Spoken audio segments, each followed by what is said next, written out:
Hacía meses que Anastasia Lechenko venía mostrando una actitud amenazante contra su madre y su hermana. No soportaba que la mujer colmara de atenciones a su hija menor por tener una discapacidad mental. Por eso, el 8 de junio de 2015, decidió poner en marcha un plan realizado con total premeditación. Con un afilado cuchillo, apuñaló a su madre y la remató ahogándola con una soga. La misma soga que usó para estrangular a su hermana. Luego, con una frialdad que sobrecoge, esperó 1 hora y media para que los cadáveres se enfriaran. Ya iniciado el rigor mortis, Anastasia abrió los 2 cuerpos en canal y les extrajo el corazón. Luego, les arrancó los ojos para lanzarlos por el inodoro. Como reconocería tiempo después, en ese momento, la asesina pensó: para matar a una bruja, a un espíritu maligno, hay que descuartizarla. Tengo que cortarle las extremidades para que sus espíritus no puedan viajar. Sin ningún tipo de remordimiento, decapitó a su madre y a su hermana. Cortó sus cuerpos en pedazos y los metió en bolsas de basura. Antes de marcharse de la vivienda, grabó un vídeo en el que reconoció el doble asesinato. En la actualidad, Anastasia Lechenko se encuentra en prisión a la espera de juicio. Sus abogados mantienen que es inocente y que se confesó culpable porque los agentes de policía la forzaron a ello, por medio de amenazas y agresiones. Si no se produce ningún retraso, a finales de este año 2018, la asesina confesa recibirá su sentencia judicial.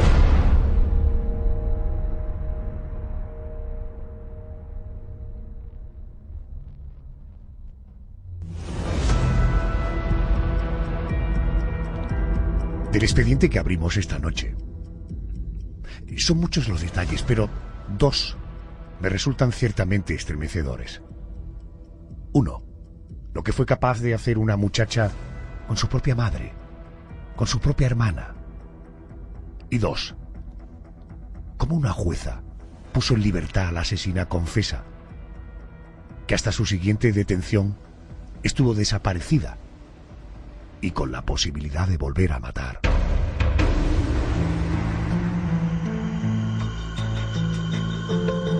José Manuel Frías, buenas noches y bienvenido. Buenas noches, Adolfo. En el caso de Anastasia, hablamos de una chica mexicana, pero por el nombre ella tenía ascendencia ucraniana, ¿verdad? Efectivamente, aunque Anastasia nació en el estado mexicano de San Luis de Potosí en 1996, ella era hija de 2 inmigrantes ucranianos, hablamos de Igor y Yulia, que se habían conocido trabajando en ese famoso circo ruso, él como entrenador de gimnastas y ella como acróbata y bailarina. Una chica muy atractiva, por cierto. Pero por lo que he podido leer, cuando nació Anastasia ya no trabajaban en el circo, ¿no? No, un año antes de nacer Anastasia, hablamos del año 1995, ellos abandonan su trabajo en el circo y se establecen en México.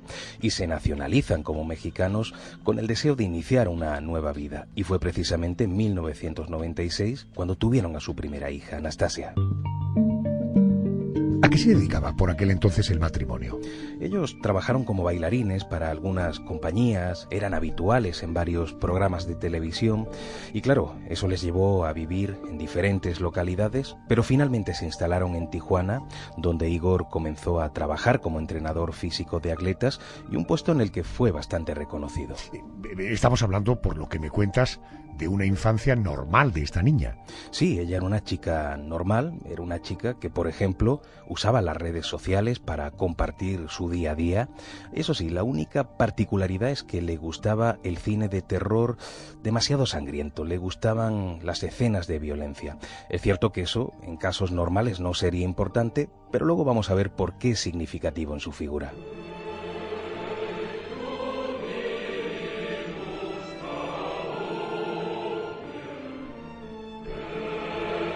Al igual que Igor trabajaba de entrenador, su esposa Yulia daba clases de ruso y actuaba como activista a favor de Ucrania y en contra de los Estados Unidos.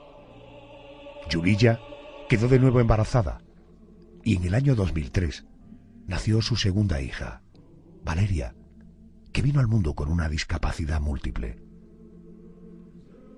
La niña podía caminar, pero mentalmente no interactuaba con los demás.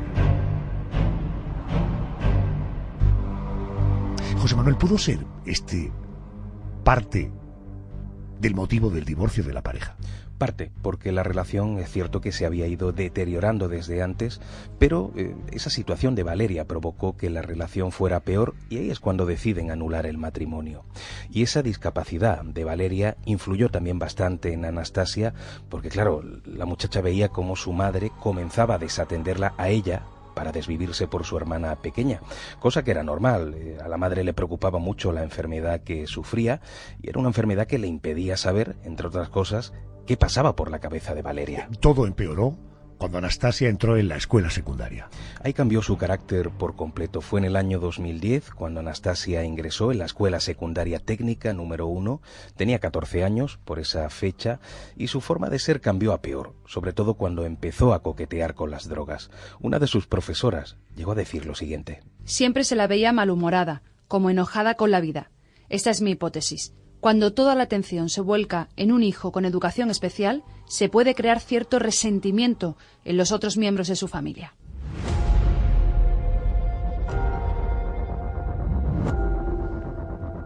...9 de febrero de 2015... la joven Anastasia Lechenko desapareció. Las alarmas se dispararon y la ciudad fue cubierta con carteles de la muchacha pidiendo la colaboración ciudadana. Todos creyeron que había sido secuestrada y posiblemente asesinada. Y a pesar de la intensa búsqueda, la policía no lograba dar con ella. El Centro de Apoyo de Personas Extraviadas dio algunos datos para poder identificarla. Una cicatriz a un lado de la boca, un tatuaje en la oreja en forma de corazón y un lunar en la nuca. Pero Anastasia, José Manuel, no estaba desaparecida. No, ella se había marchado de casa voluntariamente y se supo por algo evidente. Estando desaparecida, ella siguió escribiendo en su perfil de Facebook.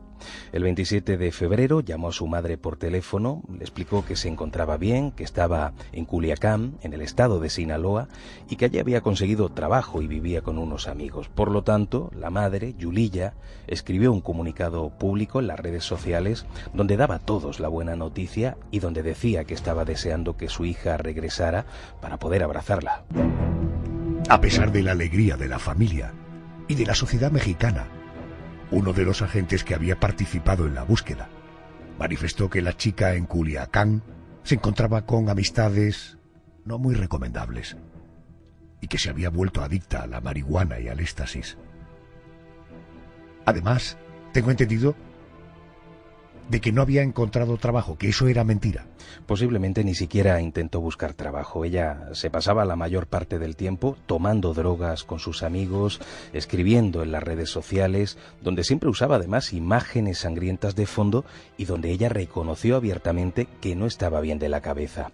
Y las veces que hablaba con su madre por teléfono, se mostraba cada vez más violenta con ella y era como si no pudiera perdonarle que cuidara tanto de su hermana Valeria. Después del doble asesinato que ahora contaremos, se supo que Anastasia había estado documentándose sobre cómo cometer un crimen. Se supo que había indagado en internet sobre asesinatos, había estado leyendo sobre asesinos que habían matado a sus víctimas de manera brutal y sobre todo, cómo habían descuartizado los cadáveres.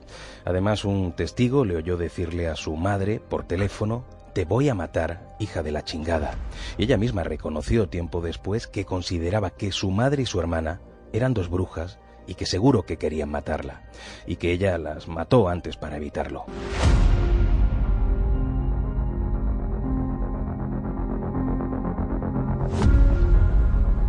...8 de junio del año 2015... Anastasia Lechenko decidió llevar adelante su plan. Entró en la vivienda familiar con un afilado cuchillo. Su madre estaba sentada en un sillón. La muchacha diría después: «Creo que mi mamá ya sabía que la iba a matar y no opuso resistencia». Y así fue. Anastasia se abalanzó sobre ella con el arma y la acuchilló. Después la remató ahorcándola con una soga. Ya muerta, Anastasia acudió al cuarto de su hermana Valeria, la pequeña, que debido a su discapacidad no se defendió y dejó que la asesina la ahorcara con la misma soga hasta producirle la muerte.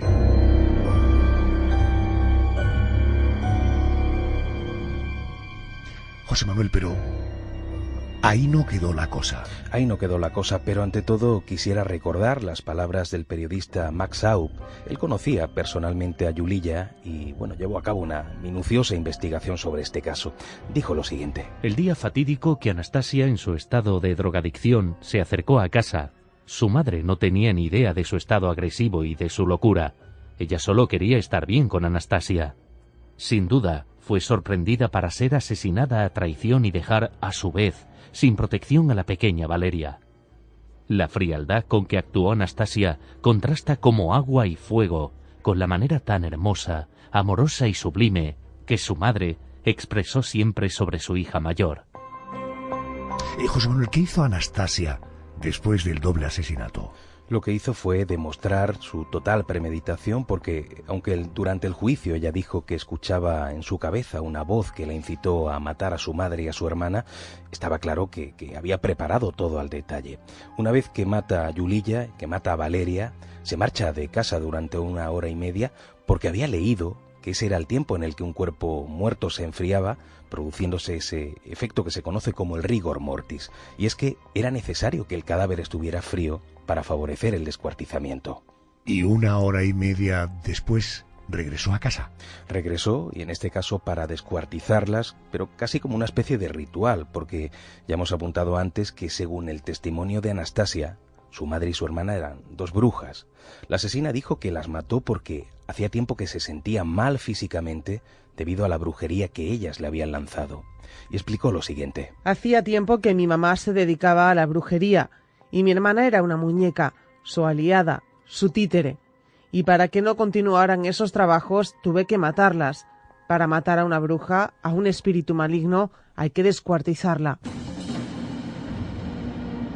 Anastasia no la apodaron la descuartizadora de Tijuana por casualidad.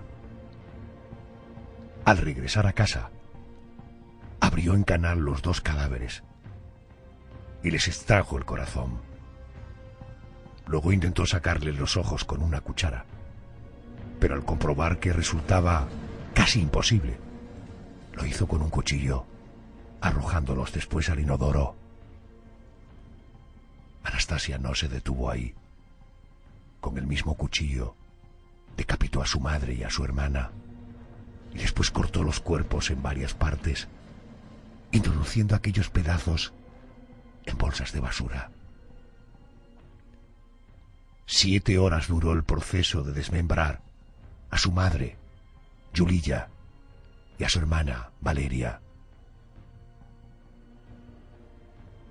Anastasia contó lo siguiente: tuve que cortarles las extremidades para que ya no viajaran los espíritus, y a la títere, la muñeca, había que sacarle los ojos.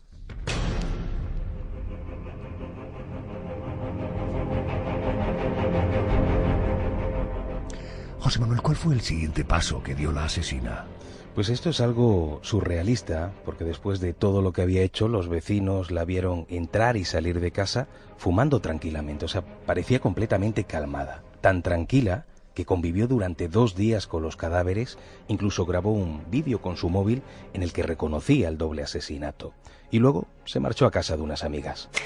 Yesenia, amiga de Anastasia. Y ella me dijo que escuchaba voces en su cabeza que le decían que tenía que matar a su mamá y a su hermanita, que luego tenía que matar a su papá con una pistola y luego suicidarse ella, que era para que las personas supiéramos de la existencia de los aliens. La llevé a su casa y en el camino me confesó que había matado a su mamá y a su hermana y yo no le creía porque me había dicho que acababa de fumar marihuana. Entonces yo dije, pues está alucinando. Estaba viendo que estaban ahí, pero no creía que fueran ellos. O sea, yo dije, es carne de algún animal, algo así, pero no, pues eran los cuerpos y simplemente fingí que no tenía miedo y le seguí la corriente. Pues la verdad es que lo estaba viendo y no lo creía, sentí feo, me quedé nomás así como, no sé, me quedé como paralizada, no sabía qué hacer en el momento. José Manuel, ¿cuándo se dieron cuenta las autoridades de lo que había ocurrido en aquella vivienda?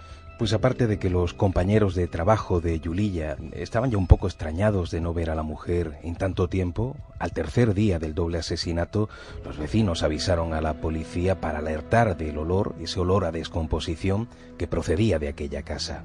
Y cuando los agentes llegaron, encontraron las bolsas con los restos de cadáveres, por supuesto ya putrefactos, y aquellos restos fueron analizados por la Unidad Orgánica de Homicidios Dolosos y así consiguieron establecer su identidad. José María González, subprocurador contra delincuencia organizada. Están destazados completamente desmembrados los cuerpos, en sus extremidades superiores, inferiores y cabeza. Confirman que de alguna manera el acto fue interno, no hubo violación de chapas, no hubo reporte, y entraba y salía la familia. ¿Sospecharon de Anastasia desde un primer momento? Sí, teniendo en cuenta además diferentes indicios. Las cerraduras no habían sido forzadas, no habían robado nada. Varios vecinos reconocieron la mala relación de Anastasia con su madre y con su hermana, y además algo importante, cómo la habían visto aquellos vecinos en los días anteriores rondando la vivienda. A la asesina la localizaron rápido y a ella no le costó reconocer su doble crimen ante los agentes de la unidad de homicidios.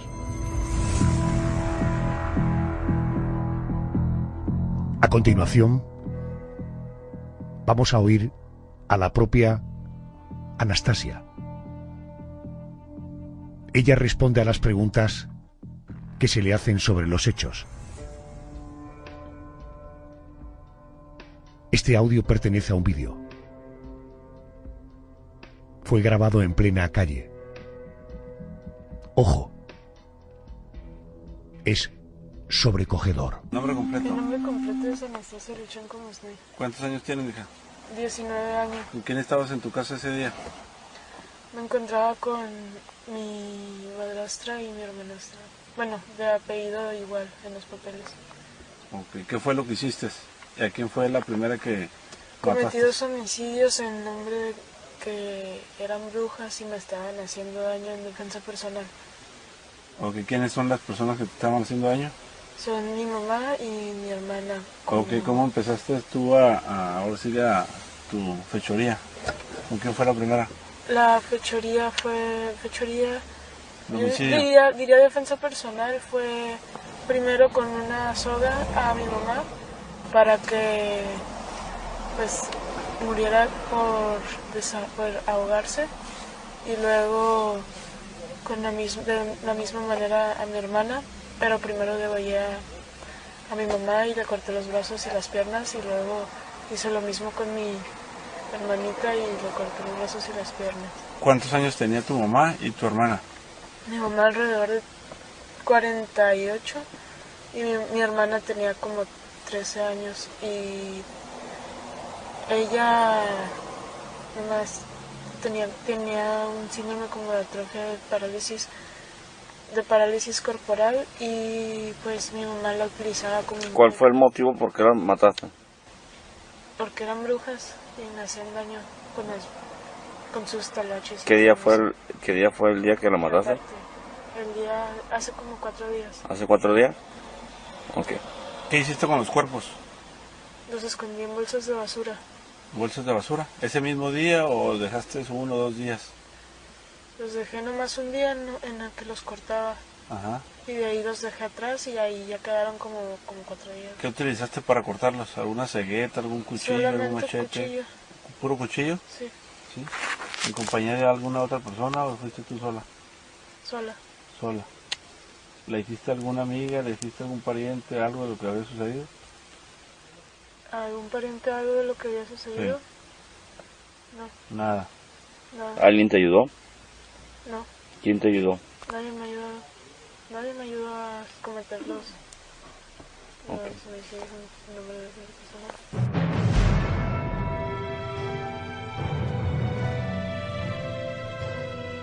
A la espera de juicio, Anastasia fue encarcelada.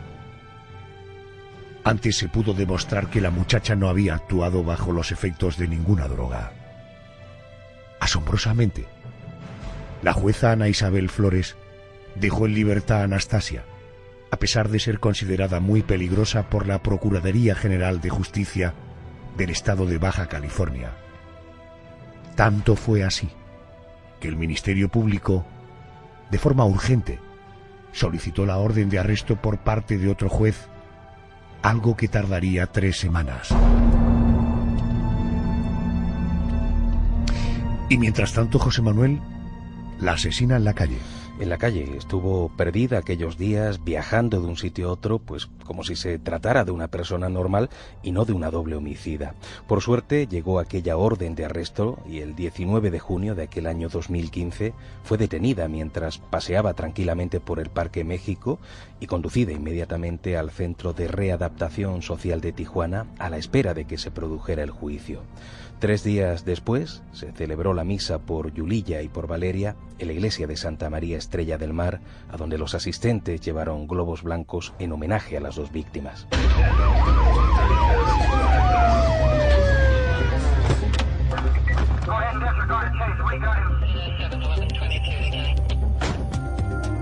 Hacemos parada ahora en el despacho del detective privado, criminólogo, director de seguridad, Enrique Vega. Buenas noches.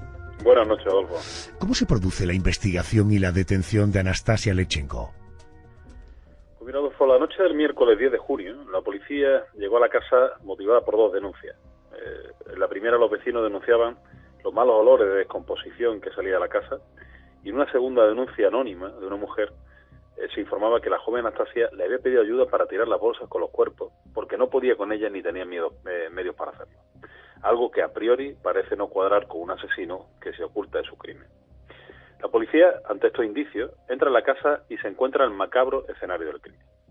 En plena investigación y toma de pruebas, aparece el padre de Anastasia, que se había separado de la madre 2 años atrás y que no tenía contacto con la familia desde entonces, y argumenta que le había llamado un vecino contándole lo sucedido. Días más tarde, testificaría que se había enterado por Facebook. Es su padre el que pone sobre la pista de su hija, argumentando que la única persona que habitaba la casa y que no se encontraba allí era Anastasia. Y que un día antes la había visitado y que se puso nerviosa y lo echó de la vivienda de forma agresiva y él se fue sin más. La policía, ante estas testificaciones, puso una orden de detención sobre Anastasia y ella es detenida cuando tomaba algo tranquilamente con unas amigas. Una actitud muy cínica o muy inocente para un supuesto asesino. La Fiscalía, ante la inoperancia de la policía, dado que se le había solicitado ciertas pruebas periciales que nunca llegaron al juzgado, determinó dejarla en libertad. La prueba más contundente que tenía la policía eran las propias declaraciones de Anastasia, que hemos oído hace un momento, en el que aparecía en un vídeo admitiendo y narrando los crímenes. Se dicta una orden de detención contra Anastasia días más tarde desde otro juzgado que en principio no tenía las competencias sobre ella. Y de esa forma es detenida de nuevo, nuevamente sin fuerza, en un parque cercano de donde residía. Anastasia fue encerrada y en las primeras vistas cambia su declaración no admitiendo su culpa y proclamando su inocencia debido a nuevas circunstancias. Anastasia denunció haber sufrido tortura y abusos sexuales por parte de 4 policías que la detienen la primera vez, obligándola a declararse culpable de los asesinatos. En su denuncia muestra los golpes que aún tenía marcados y se establece por parte del juzgado aplicar el protocolo de Estambul, protocolo que, aunque no es de obligado cumplimiento, es reconocido internacionalmente y contiene estándares y procedimientos de cómo reconocer y documentar síntomas de tortura. algo que normalmente se toma como evidencia clara ante un juzgado. Y en el caso de Anastasia se verifica la tortura y por parte del juzgado se insta a abrir una investigación a los 4 policías por tortura y abusos sexuales. El vídeo que he tenido la oportunidad de ver, aparece Anastasia con un foco hacia su rostro y con una cara compungida admitiendo y contando la secuencia del crimen. La teoría de la inocencia de Anastasia tomó fuerza en cuanto no se encontró el arma homicida por parte de la policía, aunque ella había confesado que había investigado en Internet cómo asesinar y descuartizar los cuerpos, nunca se le encontró un ordenador para poder verificarlo. Tenía la coartada de haber tenido sexo con 3 hombres distintos a cambio de dinero en los días anteriores a la detención. De la acusación del consumo continuado de drogas, que pudo ponerla en un estado de psicosis para ejecutar los crímenes, se demostró en las pruebas de sustancia que no había consumido nada en los días anteriores. Por todo ello, y con el único argumento en contra de sus declaraciones de culpabilidad, la veracidad, al menos, ha quedado desvirtuada. Son muchas las corrientes que hablan de corrupción policial y argumentan 2 versiones diferentes. En primer lugar, la venganza de su exnovio, o la posible venganza de su exnovio, donde, después de abandonarlo, había verdaderos indicios de que podía atentar contra ella o su familia, y pudo asesinarlo delante de ella para haciéndola sentirse cómplice y amenazada de muerte.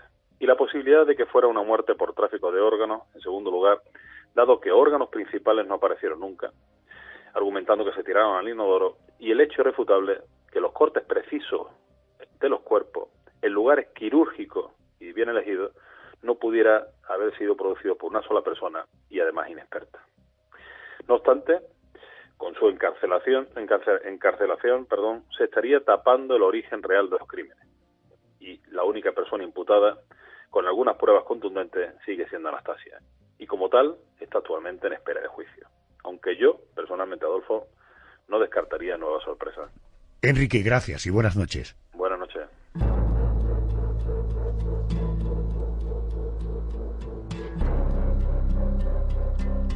José Manuel, ¿es cierto que los abogados de Anastasia pidieron al gobierno ruso que asistiera a la joven?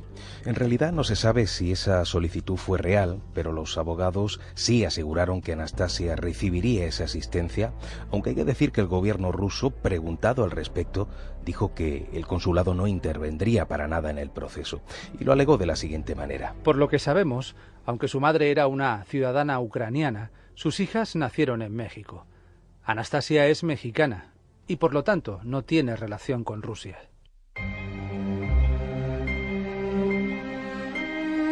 Llegados a este punto, ¿mantuvo Anastasia su culpabilidad?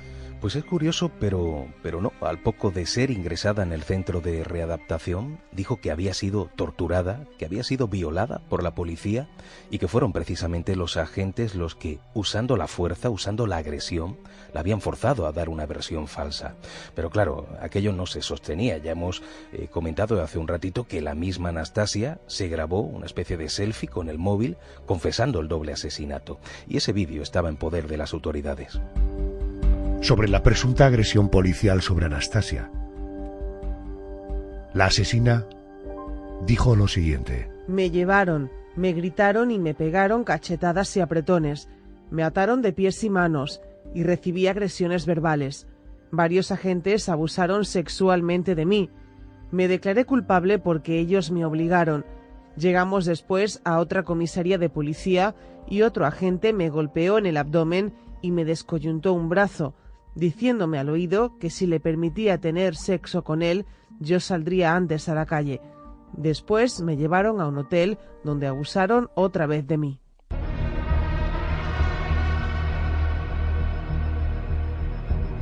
José Manuel, si Anastasia mantenía en ese momento su inocencia, ¿cómo explicaba las muertes de su madre y de su hermana? Precisamente sobre ese asunto, Anastasia dio también un testimonio que tampoco se sostenía. Dijo lo siguiente: el día de los asesinatos salí a regar el patio y se me hizo raro que no estuvieran allí mi mamá y mi hermana.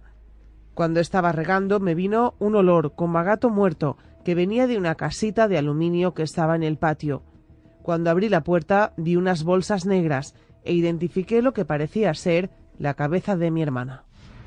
La sala de juicios. Al fondo, en la penumbra, el juez Bernardo Pinazo. Querido juez, buenas noches. Muy buenas noches, Adolfo. Paréntesis. Pedro Sánchez no te ha llamado. Vale. No me ha llamado Pedro Sánchez, no. No, afortunadamente. ¿Qué puedes aportar al caso de Anastasia Lechenko, digo, a nivel judicial? Bueno, pues como se ha comentado hasta la saciedad, pues la protagonista de hoy, a pesar de los indicios de autoría de los asesinatos, siempre ha manifestado su inocencia e incluso su defensa letrada. Por eso que a lo mejor pues conviniera comentar brevemente sobre los derechos que poseen los acusados en un derecho penal. Son varios los derechos. Entre ellos yo destacaría el derecho a articular una defensa efectiva y que desde el punto de vista del imputado o del acusado pues tiene una doble vertiente. Por un lado, pues se le reconoce la facultad de proponer propias pruebas e intervenir en las que proponga la parte contraria, y por otro, la de formular alegaciones de defensa y contraalegar las de la acusación. Es obligatoria y preceptiva la asistencia letrada para garantizar la efectividad del derecho de defensa. Esta asistencia pues viene impuesta desde el mismo momento de la detención policial, o si no ha habido detención policial, desde el mismo momento que se le comunica la imputación. Al tratarse de una asistencia letrada que es obligatoria o preceptiva, y en caso en que no sea designada voluntariamente por el sometido al proceso, deberá serle asignada una asistencia letrada de oficio, al igual que en el caso en que el abogado o letrado pues renuncie a su defensa. Pero el derecho más significativo de todos, y que ahí sí que me tendría que poner quizá a lo mejor más solemne, es el derecho de la presunción de inocencia, que corresponde a todo imputado en un proceso penal. El principio de presunción de inocencia es tratar a una persona como si fuera inocente hasta que una sentencia firme establezca su condena. Esa es la regla de tratamiento fundamental y hay que tenerlo siempre presente. Como regla de juego, la presunción de inocencia pues despliega sus efectos en el momento de la evaluación de la prueba. Ello se encuentra absolutamente e íntimamente ligado en la propia estructura del proceso, porque si bien en un procedimiento civil el juez ha de considerar los hechos alegados por las partes que tienen que probar, en cambio en el proceso penal el juez tiene como punto de partida la inocencia del imputado, siempre. De tal forma que es el acusador, en este caso pues el Ministerio Fiscal, las acusaciones particulares, etcétera, las que deben acreditar la realización de los hechos y la autoría del imputado. Tal es así que la prueba ha de practicarse en el juicio oral, en presencia de los jueces, o en el caso del tribunal, de varios jueces, con respeto a los principios de igualdad, de contradicción, inmediación, publicidad. Tal es así que un atestado no constituye prueba, sino que es objeto de prueba. La policía, pues más que realizar actos de prueba, lo que se le encomienda, conforme a todas las legislaciones, es la averiguación del delito y el descubrimiento del delincuente. La realización de los actos de investigación corresponden a acreditar el hecho punible y su autoría, y el juez pues no puede fundamentar su sentencia en una prueba prohibida, sino son en los hechos y con los actos, con los principios que anteriormente hemos dicho. Lamentablemente, Adolfo, pues en la actualidad el principio de presunción de inocencia pues a lo mejor se ha desvirtuado y se está olvidando de que existe. Prueba de ello es que hay muchas penas de telediario, que la presunción de inocencia está vigente hasta que se dicte una sentencia que sea firme, e incluso ha provocado cambio de gobierno. Juez, una cuestión. En el caso de Anastasia, a pesar de que había un vídeo donde ella no solamente reconoce los asesinatos, sino que hace una narración pormenorizada de cómo llevó a cabo estas fechorías, a pesar de eso hubo una jueza en México que la puso en libertad. ¿Esto cómo es posible? Pues precisamente por lo que he dicho. Un atestado no constituye prueba, sino que debe ser objeto de prueba. Y si no va acompañada de otros medios con las plenas garantías de asistencia, de contradicción, el juez lo que debe de ser es cauto, aplicar el principio de presunción de inocencia, y si no hay pruebas absolutamente contundentes y sabiendo que una imputada, que en este caso Anastasia, que tiene derecho a no declararse culpable y a mantener su inocencia, yo hubiera hecho casi lo mismo, Porque imagino que cuando a uno llega un caso como este, en fin, tan doloso, tan morboso, tan macabro, es decir, para un juez su única salida, su única salvación es agarrarse a la ley, ¿no? Es que es lo único, o sea, los jueces están para aplicar la ley por imperio de la ley, eso es la ley por la ley. No puede saltarse ninguna norma, estaría contraviniendo el propio ordenamiento jurídico y por lo tanto la credibilidad de un Estado de Derecho. Los jueces tienen que aplicar la ley y además la práctica de las pruebas conforme a las normas, ya digo, contradicción, ¿qué significa contradicción? Que exista prueba y contraprueba, alegación y contradicción, que exista la realización de esa prueba delante de los jueces, no valen pruebas con anterioridad, tienen que practicarse en el acto del juicio. Y si todo ello revela que nada más que hay indicios, pero no pruebas contundentes, sigue vigente el principio de presunción de inocencia. Es difícil de comprender. Hay casos, por lo mejor, como el de Anastasia, que evidentemente pues parece que puede ser objeto de una pena de antemano, pero hay que ser cautos y bueno, las pruebas se practican dentro del juicio y esperar a que haya sentencia, que todavía no la hay, y todavía no la hay hasta que no haya una sentencia de un tribunal superior o de un tribunal, en este caso en México federal, que sea firme. Esto es que no quepa recurso alguno. Mientras tanto, se mantiene su presunción de inocencia. Este es un principio que le da sentido al Estado de Derecho, ¿verdad? Es que sin ello, estaríamos hablando de la posibilidad de condenar a alguien sin la práctica de pruebas y que todos tenemos derechos.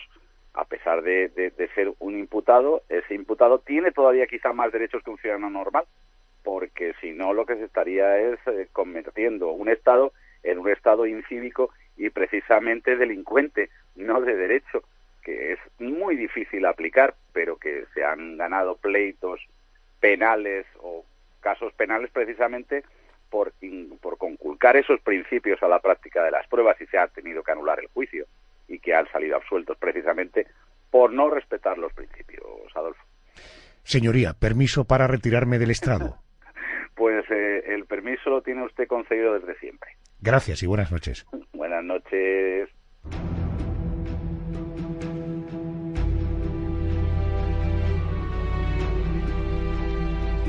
Vamos a conocer algunos otros detalles de esta historia. Me acompaña Dora Elena Cortés. Ella es directora de la Agencia Fronteriza de Noticias en Tijuana. Querida Dora, compañera, buenas noches desde España. Hola, ¿qué tal, Adolfo? Buenas noches, buenas tardes desde acá de Tijuana. ¿Cómo se recuerda el presunto doble crimen de Anastasia en la sociedad mexicana? Pues realmente fue un asunto que conmovió mucho, conmocionó a la sociedad, no solo aquí de Baja California, sino del resto del país, porque pues fue algo que no habíamos pues tenido una situación de esta naturaleza en una frontera que sí ha tenido mucha violencia en los últimos años. Sin embargo, un drama familiar como este, donde una chica, Anastasia Leshchenko-Masney, asesina pues a sangre fría a su madre y a su hermanita de 12 años. Pues esto fue en junio de 2015, pues ya se van a cumplir 3 años de este asesinato, donde pues todavía se encuentra bajo proceso el tema. La joven está pues detenida dentro de la penitenciaría del estado en Tijuana, Baja California, un penal que se ha dedicado mayoritariamente para reclusas mujeres, y en espera de que el juzgado quinto de lo penal determine la sentencia a establecer en este tema, ¿no? Sí, pues la gente lo recuerda todavía por las características del caso, insistiendo, Adolfo, no obstante que pues hemos tenido una ola violenta en la región desde hace algunos años, que pues también a veces hace quedar atrás algunos temas como estos, ¿no? Pero ahí sigue presente ahora sí que como una herida en la sociedad. Dora, porque ella sigue manteniendo su inocencia, ¿verdad? ella cambió su versión después de que pues recibió la ayuda de un primer abogado que tenía, y después de haber presentado una declaración ante el Ministerio Público del Fuero Común. Ella sí dice que es inocente. Sin embargo, hay una grabación del interrogatorio que se hizo al inicio, donde se comprobó que efectivamente no fue torturada, y donde ella narra lamentablemente cómo ocurrió esto. Es una chica que tenía antecedentes de adicciones, de drogas, y que continuamente desaparecía de su casa. Inclusive hay alertas que se pues dieron a través de las autoridades, que la estaban buscando en varias ocasiones. Una previa en enero de ese mismo año, porque desaparecía, y luego la encontraban en algunas otras partes inclusive del país, porque se iba con amigos o se desaparecía para estar pues lamentablemente siguiendo con este asunto de adicciones, ¿no?, a las drogas. Y ella dice en su momento que pues las mató porque sentía que le estaban haciendo brujería. ¿Tú crees que existe alguna evidencia que pudiera demostrar que Anastasia es inocente, o las pruebas son absolutamente concluyentes? Mira, las pruebas son fuertes en su contra. Nosotros en un momento dado que seguimos muchas investigaciones, pues sí vemos cuando hay temas en los que pudiera uno decir que no, ¿verdad? Que es una persona inocente. Ella alegó a través del abogado que la habían torturado, que la habían violado, y una serie de cosas que sí fue difícil que ocurriera. Esto desafortunadamente sí mostró con pruebas concluyentes presentadas por los investigadores lo que había sucedido, los antecedentes que tenía, la forma en que se realizó, y ella misma lo narró. Donde había duda nada más era en el sentido de si había recibido colaboración de alguien, apoyo de alguien. Ella siempre negó eso. Ella dijo que lo había hecho por sí misma, que ella pues las mató y las descuartizó, y después pues sí, a través de su defensa empezó a alegar esta presumible inocencia. Sin embargo, te insisto, lamentablemente las pruebas que se recabaron en su momento y la propia declaración que hizo después de haber sido también pues certificada de que no tenía golpes, de que no tenía lesiones, nada que mostrara que hubo ese abuso sexual que ella señalaba, pues sí le dieron pues al Ministerio Público los elementos para poder presentarla ante el juez con esa acusación. Me atiende Dora Elena Cortés, ella es directora de la Agencia Fronteriza de Noticias en Tijuana. Dora, ¿en qué momento se encuentra actualmente el proceso contra Anastasia? Actualmente sigue en diligencias, o sea, presentándose pruebas por parte de una y otra de las partes, o sea, del Ministerio Público, del Fuero Común y del abogado. Es una abogada la que la defiende, que está pues representando la petición del padre. Lo que sucedió es que al principio, cuando esto ocurre, se presenta un primer abogado que llega por sí mismo para defenderla, y pues al final de cuentas es un personaje que estaba buscando reflectores para cuestiones políticas. Esto al final se percataron en la familia, el padre se dio cuenta y pidió la sustitución de abogado. Ahora es una abogada y están todavía ante el juzgado. Acá, desafortunadamente, estos y muchos casos pues tardan años, ¿no?, entre lo que caminan los expedientes, entre lo que presentan pruebas, responde cualquiera de las partes, y pues ahora sí que no hay un punto específico que digamos que ya está por decidir la juez que tiene este caso. La abogada nos comentaba que sigue pues al tanto de esto. Desafortunadamente en las últimas horas no pudimos hablar con ella en virtud de que está indispuesta por cuestiones médicas, ¿no? Pero no habla todavía de que ya esté pues el proceso a punto de finalizar. Correcto. También hemos intentado nosotros contactar con la abogada y ya te digo que sigue indispuesta, y tenemos la impresión de que va a seguir indispuesta hasta que haya sentencia. En caso de ser finalmente condenada por este horrible doble asesinato, ¿qué condena podría caerle a Anastasia? ¿Cómo están las leyes en México en este sentido? Las leyes en México por asesinato con todas las agravantes que son, pues en este caso premeditación, alevosía y ventaja, sí son muy duras, son penas de hasta 30 años de prisión. Acá no hay prisión por cárcel por decir de por vida, como en otras partes, mucho menos pena de muerte ni nada de eso, ¿no? Pero sí puede ser una condena sumamente larga, que pues si le permite salir de prisión, pues sería ya estando muy grande ella, ¿no? Todavía falta ver efectivamente cómo se maneja pues la defensa y el Ministerio Público en este caso. Entonces sí, pues depende de la habilidad más bien de los jueces, de los abogados en estos juicios, pero sí son condenas largas. Dora, para terminar, la opinión pública mexicana está al tanto de este asunto. ¿Qué opina de este asunto? Una sociedad, por cierto, no digo que esté adaptada, acostumbrada, pero en fin, México y sobre todo con nosotros, los que nos dedicamos a la actividad periodística, no es un país donde uno se pueda sentir seguro. ¿Qué opina la opinión pública mexicana de este caso? Mira, en este caso en específico te diré que pues ahorita como que ya aquí no hay mucha atención. Sí dolió, no hay mucha atención porque, como te explico, son asuntos que se presentan, llegan al juez, como tardan años, al final de cuentas como que van quedando en el olvido porque vienen nuevos asuntos.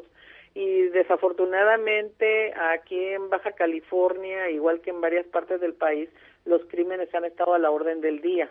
Y se han presentado muchos con características muy espantosas, pues no te quiero decir que estamos totalmente en un caos aquí, porque podemos decir que todavía hay zonas donde podemos transitar tranquilamente, ¿no? Pero en el mundo donde se están dando las rencillas, donde se están dando las ejecuciones, sí está prácticamente pues continuo el tema. Ahorita, en lo que va de este año, tan solo en Tijuana han asesinado a poquito más de 1,000 personas en menos de, en medio año.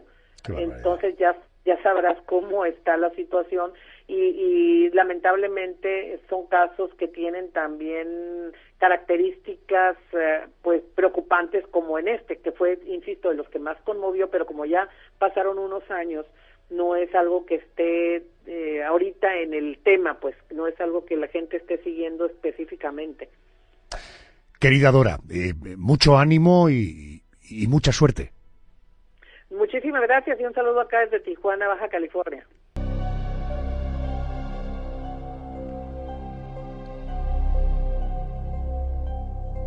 José Manuel Frías, nos encontramos la semana que viene. Gracias. Gracias, buenas noches.